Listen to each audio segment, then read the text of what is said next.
Chapter 10. Days and days went by, and no Satan. It was dull without him. But the astrologer, who had returned from his excursion to the moon, went about the village, braving public opinion, and getting a stone in the middle of his back now and then when some witch-hater got a safe chance to throw it and dodge out of sight. Meantime, two influences had been working well for Margaret. That Satan, who was quite indifferent to her, had stopped going to her house after a visit or two had hurt her pride, and she had set herself the task of banishing him from her heart.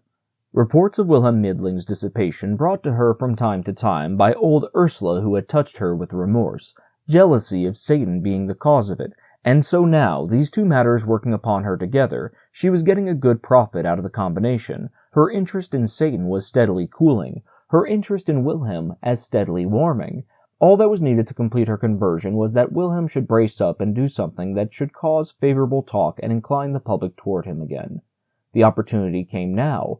Margaret sent and asked him to defend her uncle in the approaching trial, and he was greatly pleased, and stopped drinking and began his preparations with diligence. With more diligence than hope, in fact, for it was not a promising case.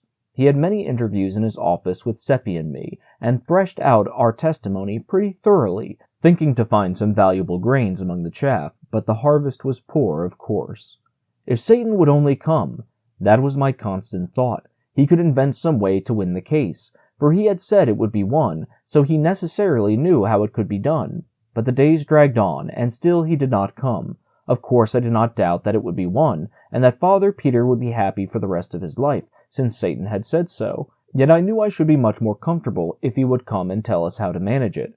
It was getting high time for Father Peter to have a saving change toward happiness, for by general report he was worn out with his imprisonment and the ignominy that was burdening him, and was like to die of his miseries unless he got relief soon. At last the trial came on, and the people gathered from all around to witness it, among them many strangers from considerable distances. Yes, everybody was there except the accused. He was too feeble in body for the strain, but Margaret was present and keeping up her hope and her spirit the best she could. The money was present too. It was emptied on the table, and was handled and caressed and examined by such as were privileged. The astrologer was put in the witness box. He had on his best hat and robe for the occasion. Question: You claim that this money is yours? Answer: I do. Question: How did you come by it? Answer: I found the bag in the road when I was returning from a journey. Question: When? Answer: More than 2 years ago. Question: What did you do with it? Answer: I brought it home and hid it in a secret place in my observatory, intending to find the owner if I could. Question: You endeavored to find him? Answer: I made diligent inquiry during several months, but nothing came of it. Question: And then? Answer: I thought it not worthwhile to look further and was minded to use the money in finishing the wing of the foundling asylum, connected with the priory and nunnery. So I took it out of its hiding place and counted it to see if any of it was missing. And then? Question: Why do you stop? Proceed. Answer: I am sorry to have to say this, but just as I had finished and was restoring the bag to its place, I looked up and there stood Father Peter behind me. Several murmured, "That looks bad," but others answered, "Ah, but he is such a liar." Question: That made you uneasy? Answer: No. I thought nothing of it at the time, for Father Peter often came to me unannounced to ask for a little help in his need.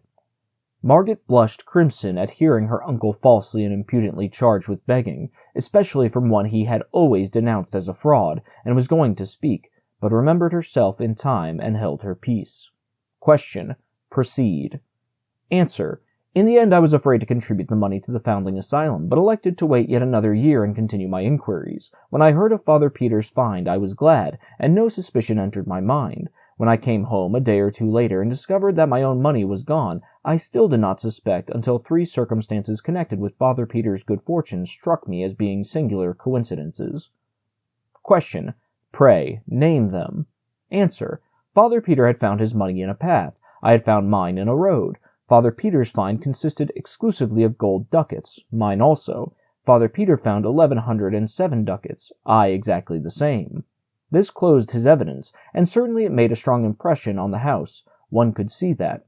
Wilhelm Midling asked him some questions, then called us boys, and we told our tale. It made the people laugh, and we were ashamed. We were feeling pretty badly anyhow, because Wilhelm was hopeless and showed it. He was doing as well as he could, poor young fellow, but nothing was in his favor, and such sympathy as there was now plainly not with his client.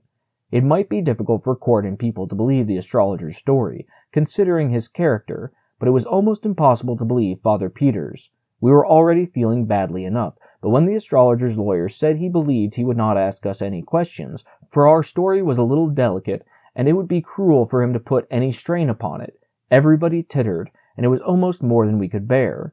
Then he made a sarcastic little speech, and got so much fun out of our tale, and it seemed so ridiculous and childish, and every way impossible and foolish, that it made everybody laugh till the tears came, and at last Margaret could not keep up her courage any longer, but broke down and cried, and I was so sorry for her. Now I noticed something that braced me up. It was Satan standing alongside of Wilhelm, and there was such a contrast. Satan looked so confident, had such a spirit in his eyes and face, and Wilhelm looked so depressed and despondent. We, too, were comfortable now, and judged that he would testify and persuade the bench and the people that black was white and white black, or any other color he wanted it. We glanced around to see what the strangers in the house thought of him, for he was beautiful.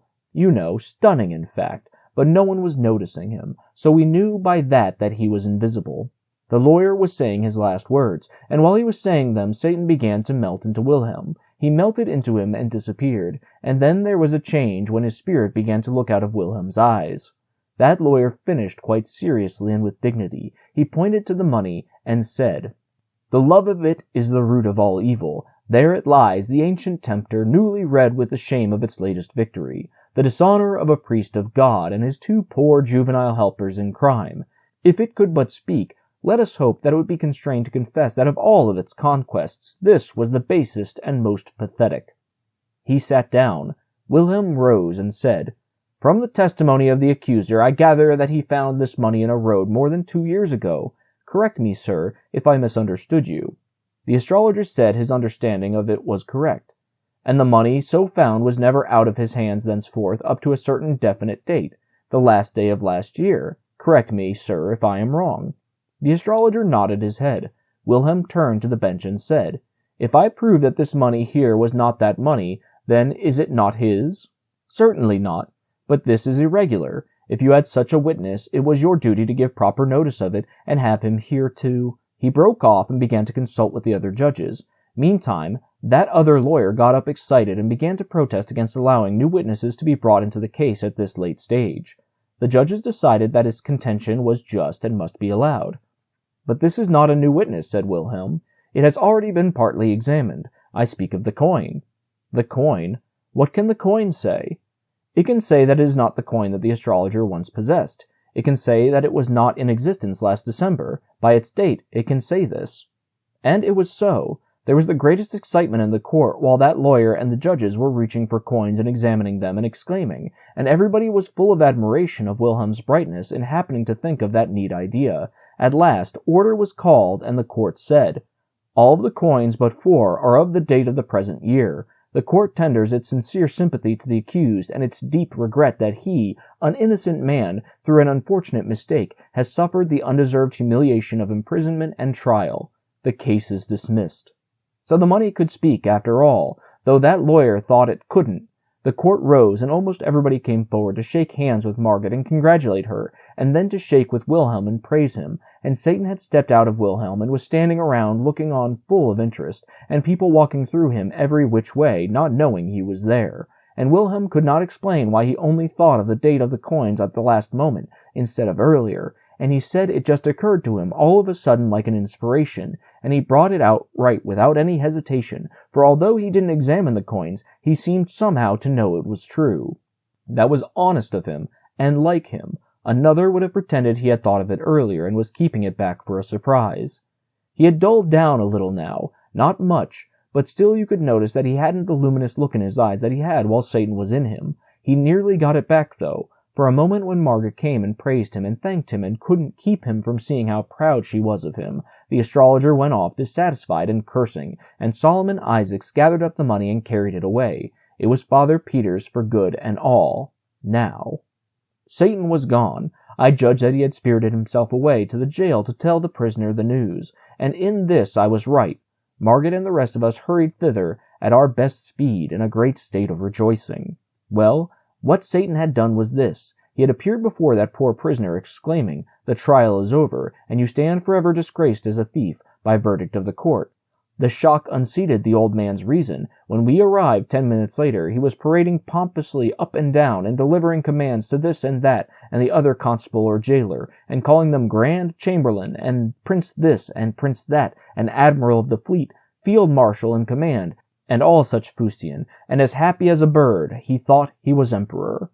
Margaret flung herself on his breast and cried, and indeed everybody was moved almost to heartbreak. He recognized Margaret, but could not understand why she should cry. He patted her on the shoulder and said, "Don't do it, dear. Remember, there are witnesses, and it is not becoming in the crown princess. Tell me your trouble. It shall be mended. There is nothing the emperor cannot do."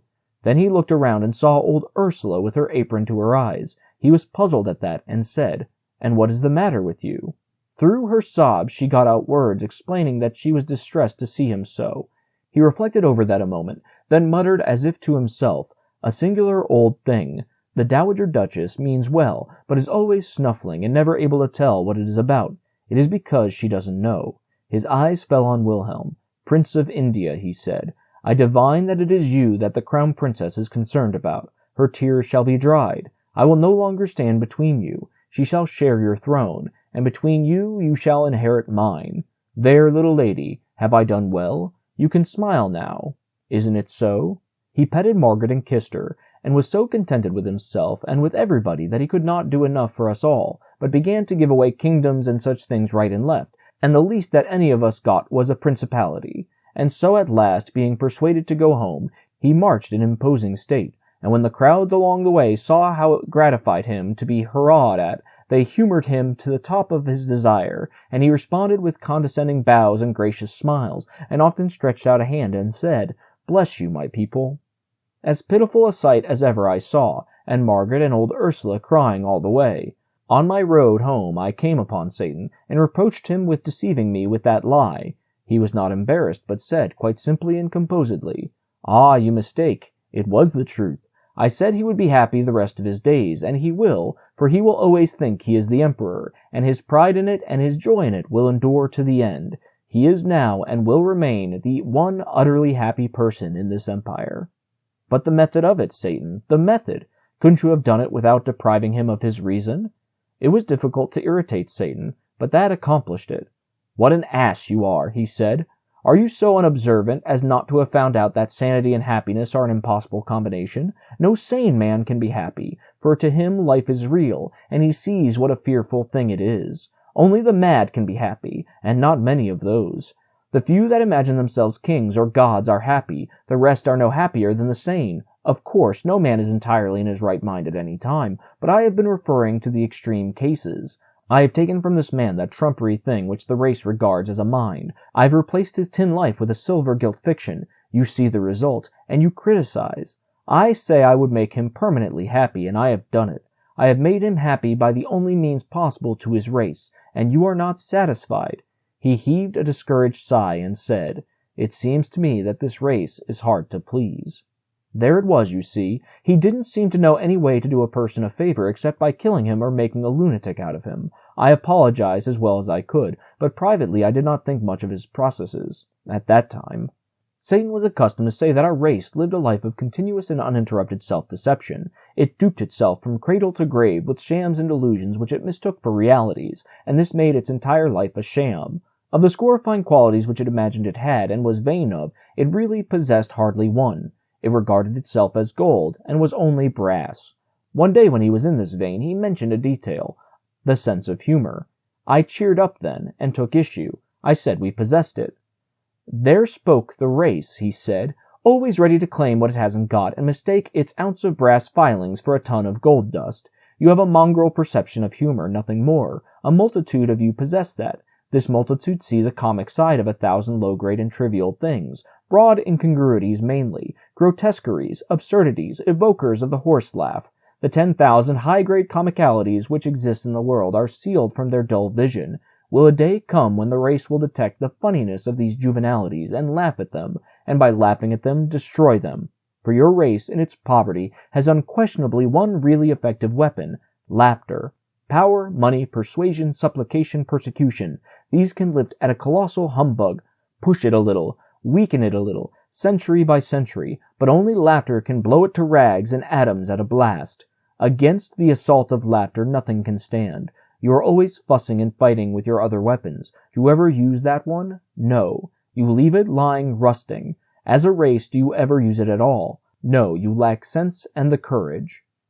We were traveling at the time and stopped at a little city in India and looked on a while as the juggler did his tricks before a group of natives. They were wonderful, but I knew Satan could beat that game, and I begged him to show off a little, and he said he would. He changed himself into a native in turban and breech cloth, and very considerately conferred on me a temporary knowledge of the language. The juggler exhibited a seed, covered it with earth in a small flower pot, then put a rag over the pot. After a minute the rag began to rise. In 10 minutes it had risen a foot. Then the rag was removed, and a little tree was exposed, with leaves upon it and ripe fruit. We ate the fruit, and it was good, but Satan said, "Why do you cover the pot? Can't you grow the tree in the sunlight?" "No," said the juggler, "no one can do that. You are only an apprentice. You don't know your trade. Give me the seed, I will show you." He took the seed and said, "What shall I raise from it?" "It is a cherry seed." "Of course you will raise a cherry." "Oh no, that is a trifle. Any novice can do that. Shall I raise an orange tree from it?" "Oh yes," and the juggler laughed. "And shall I make it bear other fruits as well as oranges?" "If God wills," and they all laughed. Satan put the seed in the ground, put a handful of dust on it, and said, "Rise." The tiny stem shot up and began to grow, and grew so fast that in 5 minutes it was a great tree, and we were sitting in the shade of it. There was a murmur of wonder. Then all looked up and saw a strange and pretty sight, for the branches were heavy with fruits of many kinds and colors, oranges, grapes, bananas, peaches, cherries, apricots, and so on.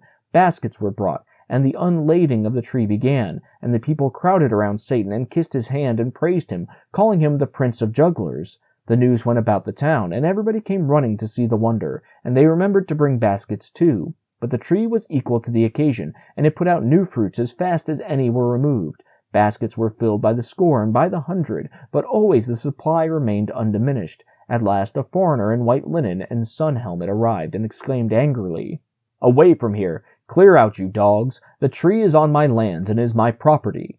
The natives put down their baskets and made humble obeisance. Satan made humble obeisance too, with his fingers to his forehead in the native way, and said, "Please let them have their pleasure for an hour, sir. Only that, and no longer. Afterward you may forbid them, and you will still have more fruit than you and the state together can consume in a year." This made the foreigner very angry, and he cried out, "Who are you, you vagabond, to tell your betters what they may do and what they mayn't?" And he struck Satan with his cane, and followed this error with a kick. The fruits rotted on the branches, and the leaves withered and fell. The foreigner gazed at the bare limbs with the look of one who is surprised and not gratified. Satan said, "Take good care of the tree, for its health and yours are bound together. It will never bear again, but if you tend it well, it will live long. Water its roots once in each hour every night, and do it yourself. It must not be done by proxy, and to do it in daylight will not answer. If you fail only once in any night, the tree will die, and you likewise. Do not go home to your own country any more. You would not reach there. Make no business or pleasure engagements which require you to go outside your gate at night. You cannot afford the risk. Do not rent or sell this place. It would be injudicious."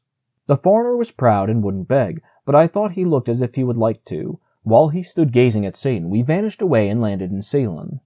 I was sorry for that man, sorry Satan hadn't been his customary self and killed him or made him a lunatic. It would have been a mercy. Satan overheard the thought and said, "I would have done it but for his wife, who has not offended me. She is coming to him presently from their native land, Portugal. She is well, but has not long to live, and has been yearning to see him and persuade him to go back with her next year. She will die without knowing he can't leave that place." He won't tell her?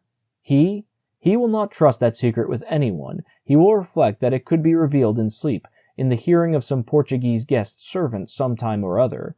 Did none of those natives understand what you said to him? None of them understood, but he will always be afraid that some of them did. That fear will be torture to him, for he has been a harsh master to them. In his dreams he will imagine them chopping his tree down. That will make his days uncomfortable. I have already arranged for his nights. It grieved me, though not sharply, to see him take such a malicious satisfaction in his plans for this foreigner. Does he believe what you told him, Satan? He thought he didn't, but our vanishing helped. The tree, where there had been no tree before, that helped. The insane and uncanny variety of fruits, the sudden withering, all these things are helps. Let him think as he may, reason as he may, one thing is certain, he will water the tree, but between this and night he will begin his changed career with a very natural precaution for him. What is that? He will fetch a priest to cast out the tree's devil. You are such a humorous race, and don't suspect it. He will tell the priest? No. He will say a juggler from Bombay created it, and that he wants the juggler's devil driven out of it, so that it will thrive and be fruitful again. The priest's incantations will fail. Then the Portuguese will give up that scheme and get his watering pot ready. But the priest will burn the tree. I know it. He will not allow it to remain. Yes, and anywhere in Europe he would burn the man too, but in India the people are civilized, and these things will not happen. The man will drive the priest away and take care of the tree. I reflected a little, then said, Satan, you have given him a hard life, I think. Comparatively. It must not be mistaken for a holiday. We flitted from place to place around the world as we had done before, Satan showing me 100 wonders, most of them reflecting in some way the weakness and triviality of our race. He did this now every few days, not out of malice. I am sure of that. It only seemed to amuse and interest him, just as a naturalist might be amused and interested by a collection of ants.